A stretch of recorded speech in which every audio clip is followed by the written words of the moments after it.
On today's Creative Shift vlog, I want to talk about how lack of confidence can hold people back from opportunities that they're perfectly equipped to do.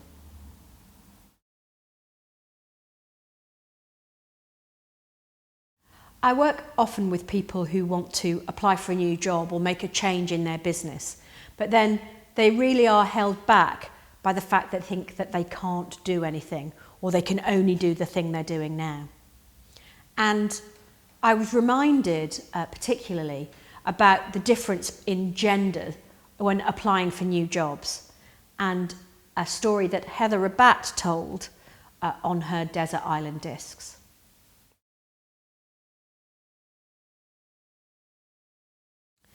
Heather Rabat is a barrister who was also at one point chair of Millmoor Football Club.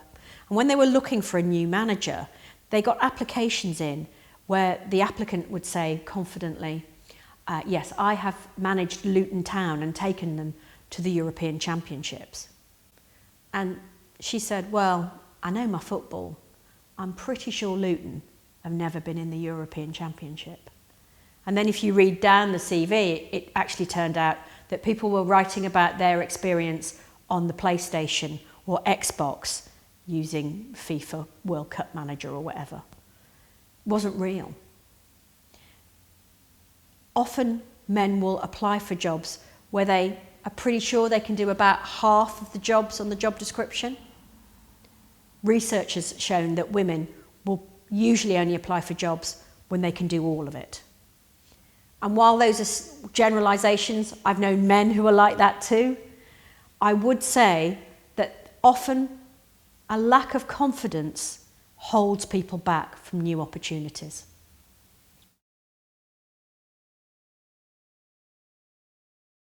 Part of the problem, it strikes me, is that often job descriptions will use really fancy language to mask what is actually quite a mundane task.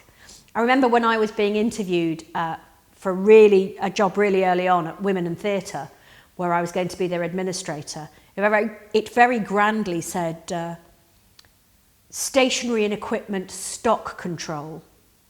And actually Janice just looked at me and said in a deadpan voice, that means can you shop? And it's exactly that. If I can keep my own house in bread and milk and staples, as in foodstuffs, I can keep the stationery cupboard in staples as well.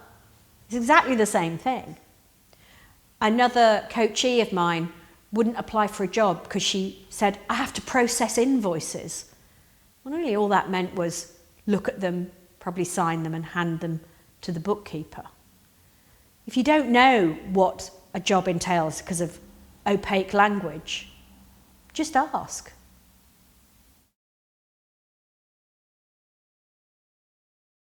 The next thing I'd say is that if you can do 60% of what's on that job description, have a go at applying. You'll get training for most of it and an induction.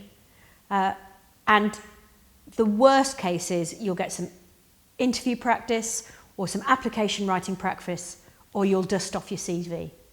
Whatever, it's probably worth doing.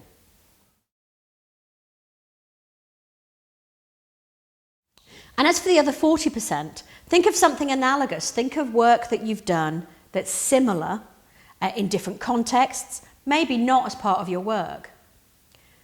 A while back, I had to apply for a role that I still have at Aston University. And I teach on a module called Effective Business Consultancy there. And I had to make an academic CV. Well, I didn't really know how to do that.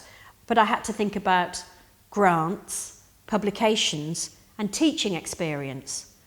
And initially, because I'd done none of those things in an academic context, I just thought they wouldn't be interested. What I managed to think about was, actually, I've won grants from arts organisations all over the place, raised over £1 million worth in the last 10 years or so. I've published in that reports I've written as a consultant have been published, and I used to have a weekly column in the Birmingham Post. I've taught as a guest lecturer at 6 or 7 universities up and down the country.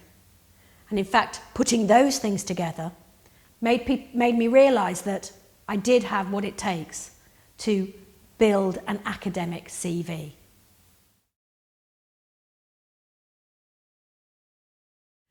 So part of what I'm talking about is confidence. But confidence isn't something you can buy off Amazon. You're not just going to get it. It actually comes from within, and it comes from valuing your experience enough to think that you can do it somewhere else. Transferable skills are the key to you making your next move. And the more you can think about them and apply them in other situations, the more versatile you'll be.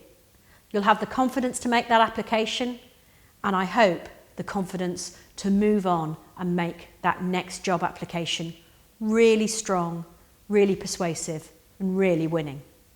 Good luck with it.